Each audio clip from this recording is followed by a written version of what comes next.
very sad day yesterday. A very good friend and one of the most genuine people you would have ever met died. Dr. John Mayhew, affectionately known as Doc. He was widely regarded as one of the country's leading sports medicine experts. He had a long association with rugby, serving as the All Blacks team doctor from 1988 to 2004. He attended 131 tests and over 200 matches, including 4 World Cup campaigns. He provided exceptional care for an entire generation of players in the black jersey. He was also involved with the Warriors after his time ended with the ABs. John was one of the few people that was aware of John Olomu's chronic health issues from the very start. After he was diagnosed with nephrotic syndrome in 1995, John became a very close family friend and served as a pallbearer at Lomu's funeral in 2015.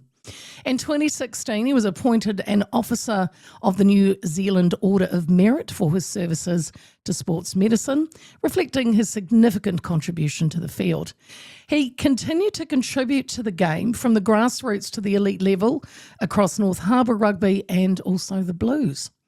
He was passionate about health and wellbeing benefits of rugby, and as a board director of the New Zealand Rugby Foundation, John was provided leadership and advocated for a safe game at all levels. His expertise has informed many player welfare initiatives, including NZR's recent brain health and concussion research. In fact, it was only a month ago here on the show I discussed brain health and CTE with John, a brain disorder that is likely caused by repeated head injuries. Gone too soon. Joining me now, well, a couple of blokes that knew John well. I want to welcome in ex-All Black Sir Wayne Buck Shelford and also Frank Bunce. Good afternoon, gentlemen. Good afternoon, Leah. How are you? I'm good. So we don't kind of all talk over each other, guys. I'll kind of ask questions to each of you so that we can kind of make sense of it. But I want to thank you for being available today. I don't have any specific real questions, guys, which I normally do. You know, I write them down, but I just kind of wanted to talk to you about John. So if we can start with you, Frank, what years were you and Doc together?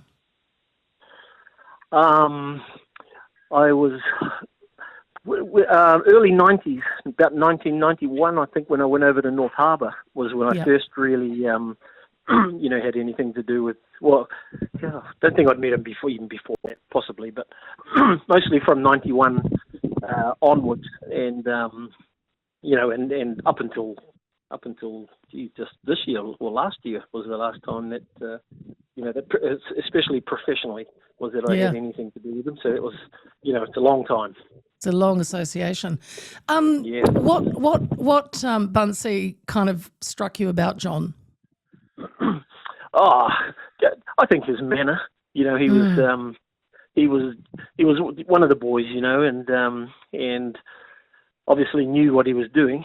Had huge knowledge, and he was the type of guy that would go out of his way, to make sure that you got the right treatment, that you had the right medicines, and if he couldn't do it, he'd point you in the in the right direction. So but his manner, he was always easy to talk to, always up for a laugh, and just that type of guy, just easy. Yeah, easy. Buck, what about you? What were the years that you and Doc were together? Well, I've known Doc a lot longer than Frank, and the thing is, I think that I go right back to mid-70s when I came up to Auckland as a 17-year-old. Playing rugby against Northcote because he was one of their locks during those years. Yeah. And so and then basically, and we played. I played a lot of rugby against Northcote because they were one of the top clubs there. And I was playing for Navy, then moved on to North Shore in the early '80s, and still clashing with Doc and the boys of Northcote. And notwithstanding that, I played with his younger brother as well. His younger brother and David. And basically, when he ended up getting the job for North Harbour in '85, when we started, 1985, when the set up of North Harbour, we broke away from from Auckland. Doc, and we got Doc and basically Ian Abercrombie. We wanted them as the All Black physio and doctor, and we got it through actually, and they become our, I think it was around about 80, 85, 86, 87, somewhere around there. And somewhere around there, and they end up becoming the doctor and the physiotherapist for the All Blacks for a long time. And so that went on, and Doc finished in 2004, I think. So he done a long stretch with the All Blacks, but also for North Harbour as well. He was doing North Harbour the whole time as well. Good. So he was a very busy man and a very considerate man. We had our run-ins on the rugby field, but at the end of the day, I won those. I want to actually, Buck, I wanted to talk about one of them, because if we can go back to 86 in France, the infamous, you're at the bottom of the ruck, you've got a French boot, several teeth were knocked out, unconscious. But this is when you tore your scrotum, one testicle is exposed. Now, John Kerwin says the doctor delivered an ultimatum saying you required medical attention. Do you remember what you said, according to Kerwin? No, I don't. Apparently you said, if you don't give me the Vaseline, they're going to take you off on a stretcher. So Doc brought the Vaseline out. I actually walked off that field, actually. Yes, I walked off that field, and it was it wasn't I never knew it was actually ripped open and out of the scrotum until after the game. Oof. Yeah, so the story's got bigger than being heard. It's taken life of its own. True story, and this is the true story. Okay. I went off the field, and I ran off 20 minutes early because I got severely hit in the head in the first half, and I was knocked out cold, and it took me a couple of minutes to come round. When Abo actually started putting the sniffers around underneath the nose, all those sorts of things. Yeah. And basically, come to, but my head, I was in La La Land for a while, and I went off, 20 minutes before the game finished, and I wasn't in good shape actually. Yeah. But notwithstanding that, you just got to get on with what happens, and John, our current captain of the day was Hobbsy, and he was our captain, and basically he wouldn't let me go off initially, but when he saw that I was actually stumbling at times, Yeah, La La Land. And I was in La La Land. I didn't know where the ball was going, and once I went to where the ball was going, it passed me going the other way. So I did go off, and basically, the rest is just history, really. Yeah. But John was there to fix us up, and I didn't actually get fixed up by John. I was taken upstairs, up into the upper heights of the Nantes, where they had a small hospital surgery room. Yes. Yeah. And they had about 4 or 5 French doctors come and actually have a look at it and sort it all out. Yeah. But one of the New Zealanders that did come up and come to stand by my side was David Kirk. Oh, yeah. So, because he was a doctor himself. Yes, of course. And, he just wanted to know what was going on and, support his teammates. Yeah. And I don't remember much else about that game because... I couldn't imagine you would. The concussion lasted a fair while, Wiped out the rest of the game. Yeah. Buncey, you must have some, some stories that you've been thinking about maybe over the last 12 hours or so about John. Anything that you want to share?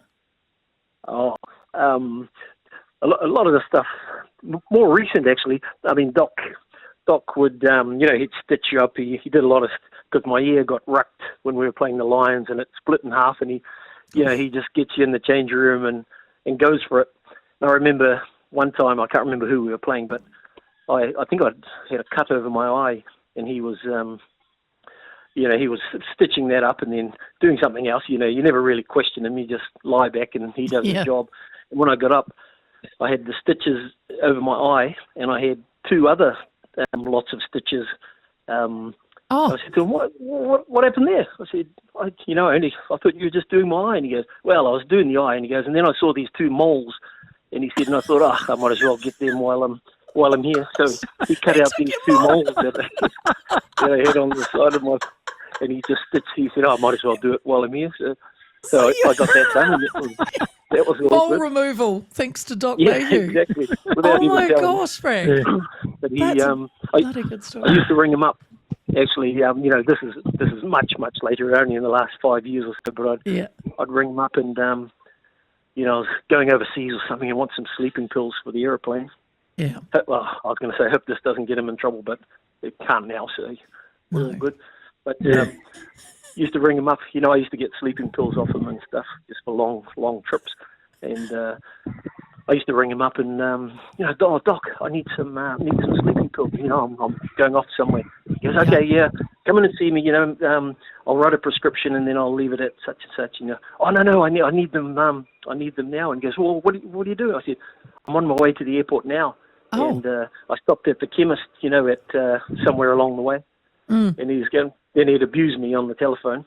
And then I'd pass the phone over, pass the phone to the pharmacist, and they'd chat for a little while, and then he'd talk to them, and then they'd give me some sleeping pills.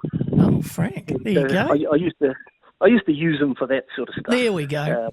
I obviously don't have any game playing stories of them, guys, but one that I'll always remember. Hubby and I went and stayed with the family up north one year just for a weekend, and he had the family there, and one of his boys, because all his boys play rugby, and one of the boys, when we got there, he'd had an ingrown toenail or something was wrong with his big toe, and he was kind of limping around, and John's lovely wife, she was getting stuff together and opening champagne and to welcome us there, and he said to Doc, "Jesus, this nail's driving me nuts, Dad," and he said, "Oh, go get the pliers."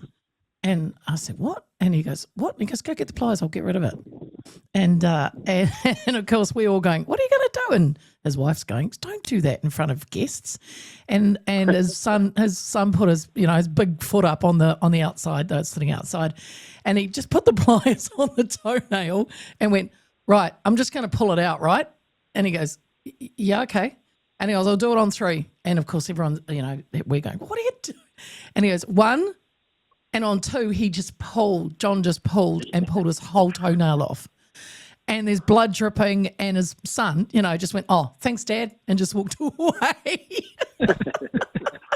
And he's getting verbal, joking abuse from his wonderful. "Why did you do that in front of our guests, John? Really? Really?" I said, "Is this what doctors do, John? Did you get a, you're a clever man, and you take everything with pliers." Those are the home jobs. Those are the home jobs that everybody does. Yeah, but, exactly. You just don't expect the medical side. Exactly. Hey, but what do you think's going to be John's legacy? Well, I think I'm a little bit like Frank. He was a good mate of ours for a long time, and looked after us with our, all the stuff that he could look after, especially in regards to his medicine, stitching us up all the time, things like that. But for me, I just, I suppose if anything else, he was when I was diagnosed in 2007 with cancer. Once I got diagnosed through the ophthalmologist actually, he said I had cancer. He was the first man I rang was John. Yeah. Yeah, and so we had to get onto it straight away. So I rang John up, we met up, and then basically within 48 hours I was getting my first chemo shot. Wow. Yeah, so he can make that happen. Yeah. And we got to the right oncologist, and bang, we were in there within 2 days. Gosh. Getting it, and then that's where I was for the next bloody 8 months, just going through that. Yeah. And you can't. It's great to have a great doctor who's right by your side. You know. Yeah. Yeah. He's so I think he'll be remembered by. Yeah. He'll be remembered by a lot of people for the work that he's done. But as a friend, he was great. Just a good friend. Yeah. And we'll always treasure the times that we're sitting in the physio room. The doc was there with David Abercrombie, and we're all of us drinking port. The night before a test match. And we go through a couple of bottles, but we only have 1 or 2 shots each. Yeah. But the team would slowly but surely come through, have a tot, and then go out. And it was just a tradition that happened, and I don't think they do it today. Oh gosh, no, no, too But serious. those are the amateur days, and I'll treasure his memories. That's for sure. Yeah. Buncey, for you, what do you think of John's legacy? I think his, he obviously, helped a lot of people, and I think it was just the way that he was so giving. Like Buck said, he was by your side all the time. And I had another mate who got cancer, and he said without John Mayhew, he doubts whether he'd still be. This is years ago, but he doubts whether he'd still be around. Yeah. And another mate more recently who had some trouble with a hip transplant, and he was getting, he just waited for so long, and John got on the phone, and I think he abused somebody in the process, and and then next thing you know, this guy's getting, he's got taken to in the public system, but got it done in a private situation. But it's the type of stuff that John would do for you, and willingly. And he wouldn't just do that because he was your mate. He'd do that for anybody. Oh yeah. So, I mean, when my husband had his first heart attack, John was the first person, once he found out, to call us and give advice. And then later, when my husband came out of hospital, he was struggling to get tests on the public system, to see how his heart was going. And John got him in to the Millennium Stadium, I think it was Millennium. Got him in to see private, like a private doctor, and put him through some heart tests to see how it was going and give him more advice. And that would never have happened without John. So it kind of just alleviated our anxiety about where my husband's heart was going. And he thought nothing of it. He would ring and say, how's the patient? What do you want to do?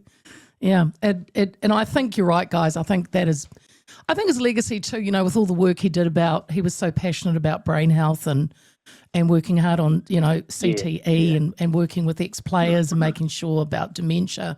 I think that's a really important part of what he wanted to do and was doing. But I think in general, you are right. It's just, he was just generally one of the most genuine people and would give to anybody.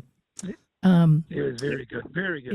Yeah. And as somebody who only live around the corner from him, I used to see him traipsing up and down our main road with his little dog, always out there for a walk, and I'd just hang out the window and beep, and I'm sure he'd wave before recognising it was even me. I will miss that. Well, gentlemen, thank you for your time, and I'm sure I will see you at the funeral. It will be a big one, I can imagine. All right, we will. Yeah, thank you, Leah. Thank you. I don't know about Frank. Hey, by the way, Buck, I've got your tyres. Oh, he's got your tyres. Okay, that's good. That's all good. Right. Hopefully free. No. Thanks, guys. That is Wayne Buck Shelford and Frank Bunce. Thank you so much, guys. Just getting some memories and some thoughts about Doc John Mayhew. I really appreciate it because with this, it broke yesterday, and then obviously tributes have started coming in. So I really wanted to get, their thoughts on it and some great stories. My goodness.